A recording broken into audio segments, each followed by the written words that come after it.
औज़ुबिल्लाहिमिनश्शैतानिर्रजीम बिस्मिल्लाहिर्रहमानिर्रहीम। प्यारे बच्चों, अस्सलामु अलैकुम वरहमतुल्लाहि वबरकातुह।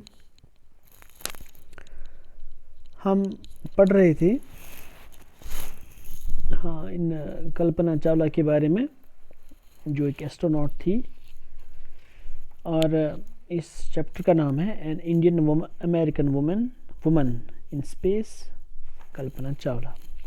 ठीक है, तो कल हमने ये न्यूज़पेपर की जो कटिंग थी इसके बारे में कल बात की थी कि इसमें जो लिखा गया था कि वो कब यहाँ से स्पेस में गए थे और उसके बाद फिर कितने दिन रहे, वो उन्होंने क्या किया वहाँ पर, तो फाइनली उनका क्या हुआ था। ठीक है, तो आज हम सबसे पहले उनकी हिस्ट्री जानते हैं। कल्पना चावला क्या थी पहले, और कहाँ से उन्होंने पढ़ाई की, कहाँ रहती थी वो, और फिर किस तरह की उनकी कंट्रीब्यूशंस रही, उसके बारे में आज बात होगी। तो हम स्टार्ट करते हैं यहाँ से। Number 1, Kalpana Chawla said that she never dreamed as a child in Karnal that she would cross the frontiers of space. Kalpana Chawla बोल रही है कि उन्होंने ये कभी नहीं सोचा था, उन्होंने ये सपने में भी नहीं देखा था कि she would cross the frontiers of the space, कि वो कभी ऊपर उड़ेंगी, जहाज़ों में उनके साथ काम करेगी, वहाँ पर उनका ये काम रहेगा, यानी एरोनॉटिकल इंजीनियरिंग या स्पेस इंजीनियरिंग जो है उसमें उनका काम होगा। रहती कहाँ थी वो? As a child in Karnal. Karnal कहाँ है? हरियाणा में। ठीक है, वो हरियाणा में रहती थी। उन्होंने बचपन में कभी भी नहीं सोचा था कि वो ये काम करेगी, उनको वो ये बनेगी, पायलट बनेगी, उसके बाद फिर वो उनका ये नासा में उनका वहाँ पे काम होगा, तो ये उन्होंने कभी सोचा नहीं था। It was enough that her parents allowed her to attend engineering college after she graduated from Tagore school. तो वो सोचती थी कि ये काफ़ी था, या उनके पेरेंट्स सोचते थे उनके लिए काफ़ी है कि उन्होंने स्कूल से मतलब कंप्लीट करके वो यहाँ पर एक इंजीनियरिंग कॉलेज में उन्होंने वहाँ पर एडमिशन लिया था और वहाँ पर उन्होंने इंजीनियरिंग की थी। ठीक है, तो इंजीनियरिंग करने के बाद फिर उन्होंने क्या किया? After a bachelor of science degree in aeronautical engineering, उसके बाद फिर उन्होंने अपनी जो ग्रेजुएशन की थी, उनका बीटेक हुआ था किसमें? बैचलर ऑफ साइंस डिग्री, है ना, उन्होंने साइंस में किया था। किसमें? कौन सी विंग में से? एरोनॉटिकल इंजीनियरिंग में।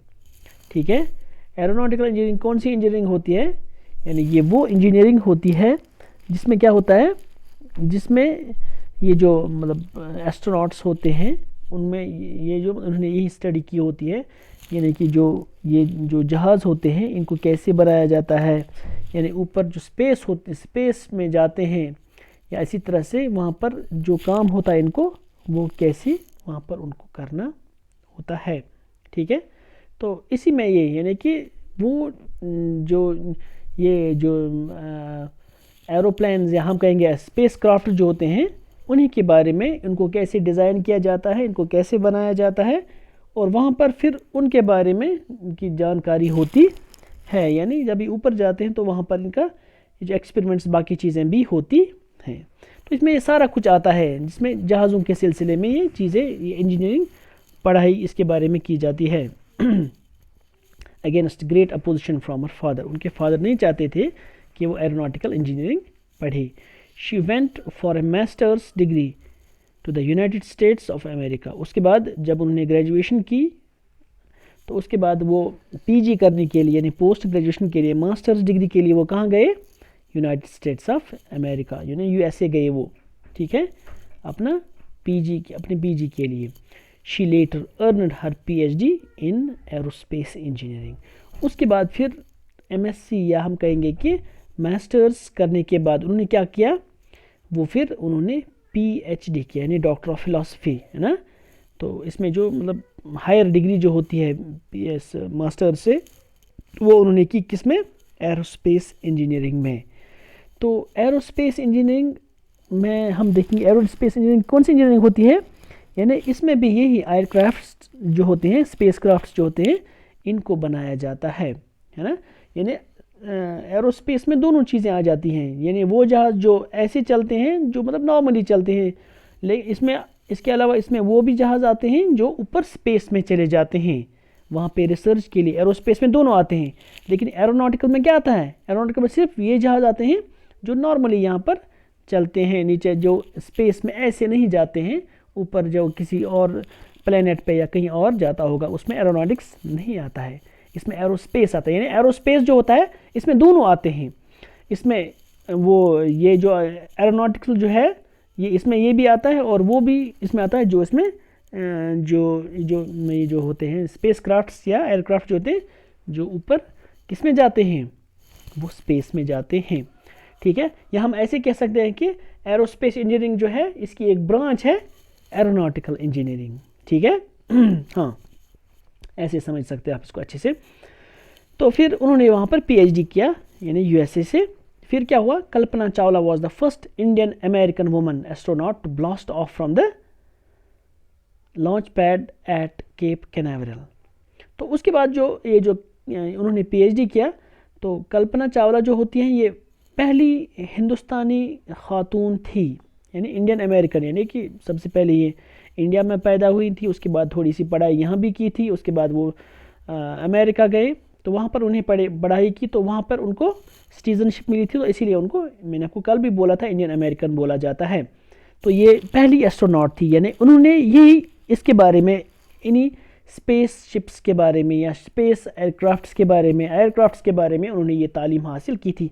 इन्हीं को हम एस्ट्रोनॉट बोलते हैं, या हम इसको ऐसे भी बोलते हैं जो स्पेस में ट्रैवल करता हो। ठीक है, उसको हम उर्दू में खलाबाज बोलते हैं, एस्ट्रोनॉट, है ना, यानी जो इसके बारे में जानकारी हासिल करते हों। और फिर इसके बाद क्या हुआ, ये तो कहा जाता है कि ये पहली हिंदुस्तानी या अमेरिकन खातून थी, इंडियन खातून थी, जो कहाँ से, इस केप कैनावरल से, यानी फ्लोरिडा में जो है वहाँ से वो उन्होंने लॉन्च किया, वो ऊपर स्पेस में चले गए, या जो हम इसको आज केप कैनेडी भी कहा जाता है इसके लिए। तो आज आप उसने यहाँ पे लिखा है केप कैनावरल फ्लोरिडा, यानी फ्लोरिडा से वो लॉन्च हुए and participate in A successful mission in space. उसके बाद उन्होंने हिस्सा लिया किसमें, वो सक्सेसफुल मिशन था उनका स्पेस में, चूँकि उन्होंने बहुत सारी फ्लाइट्स इससे पहले की थी, वो ऊपर गई थी बहुत बार, तो इस तरह से उन्होंने वो हिस्सा लिया उसमें, जिसमें वो इसमें गई थी ऊपर स्पेस में। Her family from India cheered along with the staff at Kennedy Space Center. इसके अलावा उनकी जो फैमिली थी, उनके वहाँ पर जो स्टाफ मेंबर्स थे, तो वो उनके लिए बहुत खुश थे, है ना, जिस तरह से हम किसी के लिए खुश होते हैं फिर चीयर्स करते हैं ना, तो इसीलिए इसी तरह से वहाँ पर लोग जो थे, वहाँ पर का स्टाफ जो था, वहाँ पर उनके जो कलीग्स थे, वहाँ पर उनके घर वाले जो थे, ये काफ़ी ज़्यादा खुश थे, क्योंकि वहाँ जब as they watched the Columbia lift off, जब उन्हें देखा था वो कोलंबिया जो स्पेस शटल जो था वो ऊपर स्पेस में गया था। ठीक है ना। तो फिर क्या हुआ, Kalpana was born in Karnal Haryana. तो वो कहाँ पे पैदा हुई थी, करनाल हरियाणा में पैदा हुई थी, but was naturalised US citizen married to flight instructor Jean Pierre Harrison. तो उसके बाद चूँकि उन्होंने वहाँ पे पढ़ाई की, बाकी चीज़ें जो कि काम किया उनको, तो वहाँ पर उनकी सिटीजनशिप उन्हें मिली, और उसके बाद वो यूएस की सिटीज़न भी बनी थी। तो उन्होंने वहाँ पर शादी की थी किन के साथ, एक फ़्लाइट इंस्ट्रक्टर के साथ, जीन पेरी हैरिसन जिनका नाम था। फ़्लाइट इंस्ट्रक्टर हम किसको बोलते हैं, यानी जो बच्चों को इसकी तालीम देता हो, एरोनॉटिक्स पढ़ाता हो, उनको सिखाता हो कि किस तरह से जो ये स्पेस क्राफ्ट जो होते हैं, एयरक्राफ्ट जो होते हैं, जहाज़ जो होते हैं, इनको कैसे उड़ाया जाता है, यानी जो इसमें पढ़ाते हूँ, टीचर्स हूँ। ठीक है, तो उन्हीं में से एक के साथ इसने फ़्लाइट इंस्ट्रक्टर के साथ इसने शादी की। Besides being an astronaut, she was licensed to fly single and multi-engine land airplanes. तो इसके अलावा एस्ट्रोनॉट बनने के अलावा क्या थी, वो उनके पास ये लाइसेंस भी थी कि वो ऐसे एयरप्लेन्स को उड़ाती थी, सिंगल इंजन वाले या मल्टीपल इंजन वाले, है ना, क्योंकि जो कुछ जहाज़ ऐसे जो बड़े होते हैं ना, उनमें ज़्यादा इंजन्स होते हैं, एक से ज़्यादा इंजन्स होते हैं, तो ये उनको भी उड़ाने का इनके पास एक्सपीरियंस था। सिंगल इंजन सी प्लान। सी प्लान किसको बोला जाता है?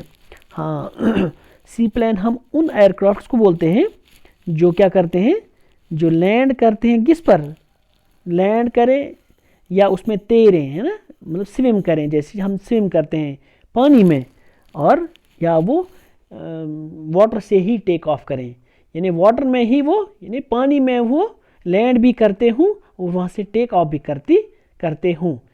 यानी यम जहाज आसन कत वसान, यम आबस मज जहाज आसन वसान, या आब मज आसन पकान, या आब पे आसन वथान हवास मज, तो इनको हम सी प्लान्स बोलते हैं। तो ये जो कल्पना चावला थी, तो ये उनको उड़ाने में इनको काफ़ी ज़्यादा महारत थी। She was also a certified flight instructor, जो कि उसके बाद जब उन्होंने काफ़ी तालीम हासिल की, उसके बाद वो ख़ुद भी फ़्लाइट इंस्ट्रक्टर बनी। वो खुद बच्चों को पढ़ाती थी, ये तालीम देती थी कि एरोनॉटिक्स में या स्पेस में कैसे जाया जाता है, और वहाँ पर जो एरोप्लेन्स होते हैं या एयरप्लेन्स जो होते हैं उनको कैसे डिज़ाइन बाकी चीज़ें किया जाता है, ये पढ़ाती थी वो बच्चों को। हाँ, उसके बाद फिर after qualifying as a pilot, Kalpana began to consider another challenge. तो क्योंकि जब उन्हें क्वालिफाई किया, वो पायलट भी बन गई, तो फिर क्या किया उन्होंने, Kalpana began to consider another challenge. तो उसके बाद फिर उनके सामने एक और चैलेंज था, वो उन्होंने अप्लाई किया किसके लिए, applying to NASA space shuttle programme. उसके बाद इसी जो स्पेस शटल जिसकी बात हमने कल की थी, जो फिर हादसे का शिकार हो जाता है, तो फिर इसके साथ उन्होंने उसके लिए अप्लाई किया, और उसका जो एग्ज़ाम जो था वो क्वालिफाई किया, तो उसके लिए वो सिलेक्ट हो गई। तो उसके बाद फिर उन्होंने नासा के साथ काम करना शुरू किया। She was first hired as a research scientist at NASA. सबसे पहले वो एज ए रिसर्च साइंटिस्ट वहाँ पर सिलेक्ट किए गए या हायर किए गए। लेकिन 1994 में क्या हुआ, she was selected by NASA for training as an astronaut. तो उसके बाद फिर फाइनली वो अच्छी तरह से नासा में सिलेक्ट हुई थी।